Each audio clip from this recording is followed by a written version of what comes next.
poin tuntutan. Ya. Saya sadar bahwa saya teman-teman meminta untuk harus ada jawaban dari ini. Betul. Ya kan? Kita sama-sama tahu semua apa yang sudah dikeluarkan itu perlu ada diskusi, perlu ada komunikasi, perlu ada hal-hal yang sebenarnya harus di mediasikan bersama. Nah, ini tunggu dulu Bapak. Ya kan? Kalau kita bilang masalahnya ini harus ada hari ini. Diam dulu, yang lain diam dulu. Saya boleh bicara atau enggak ya? Hei, kalau ada yang takut lebih bilang. Banyak.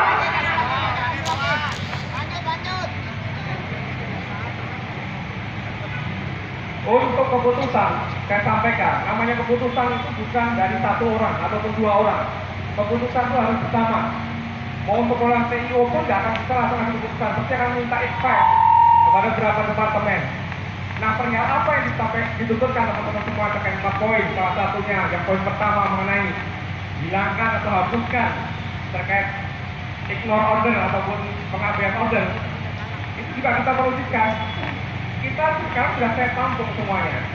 Dan apa yang disampaikan teman-teman semua sudah paham semuanya. Kita pasti akan berikan diskusi. Makanya perlu adanya FGD, perlu adanya sosialisasi, perlu adanya komunikasi semua kepada teman-teman. Makanya sebelum-sebelumnya sudah ajak. Kemarin sudah saya ajak, tapi teman-teman selalu menghindar, nggak ada yang mau bertemu gitu kan. Nah, sekarang jawaban ini saya juga harus menerima dulu. Apapun untuk pendapatnya, apapun untuk keputusannya, nggak bisa langsung kita berikan keputusan. Kita perlu diskus, kita perlu godok. Jadi nggak bisa memberikan keputusan hari ini juga. Bapak datang kita kasih keputusan hari ini, nggak akan bisa. Perlu adanya sebuah diskusi. Makanya kenapa kita mengundang kadang-kadang adanya sosialisasi, komunikasi, itulah intinya. Ada wadah-wadah, obdan juga ada. Nah ini, kalau saat ini tuntutan dari 4 poin teman-teman semuanya, saya tangkap dulu. Setelah itu saya sampaikan, itu poinnya. Nggak akan bisa berikan keputusan hari ini juga. Kok buat seorang CEO pun nggak akan bisa. Gitu loh. Ini harus dipahami kepada bapak semuanya, bapak semuanya. Kemarin kita sudah lakukan semua ini kepada teman-teman agensi-agensi yang lainnya. Tidak kita komunikasikan. Tidak bisa serta-merta teman-teman dari ABOP ini langsung meminta keputusan dan minta hal ini juga. Itu nggak akan mungkin. Itu bisa saya sampaikan. Mungkin ada ini tambah. Dari saya itu cukup teman.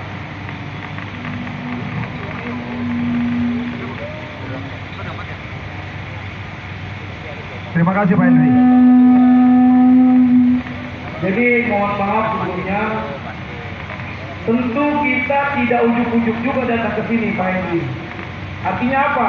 Begitu peraturan itu diterbitkan oleh pihak manajemen pada tanggal 13 November, saya sudah membuat surat pernyataan terbuka yang pada intinya kita menolak segala macam peraturan dan tata tertib yang dibuat oleh manajemen secara sepihak. Itu kuncinya. Bahkan kita sudah memberikan sebuah ultimatum, jika itu tidak dilakukan perubahan, maka akan ada satu upaya hukum yang kita lakukan sesuai dengan peraturan perundang-undangan yang berlaku di Republik ini. Tapi itu tidak dianggap dan tidak digubris oleh pihak manajemen. Sampai kemudian kita membuat sebuah woro-woro yang kurang lebih 3 minggu sebelum aksi ini kita lakukan. Artinya apa? Pihak manajemen sudah tahu bahwa ada penolakan dari teman-teman driver terhadap peraturan dan tata tertib yang baru tersebut. Artinya ini bukan ujuk-ujuk, bukan tiba-tiba kita datang kita membatalkan aturan, tidak. Selama proses 3 minggu itu seharusnya Gojek melakukan evaluasi, melakukan analisa, melakukan investigasi apa yang menjadi penyebab penolakan dari teman-teman ini.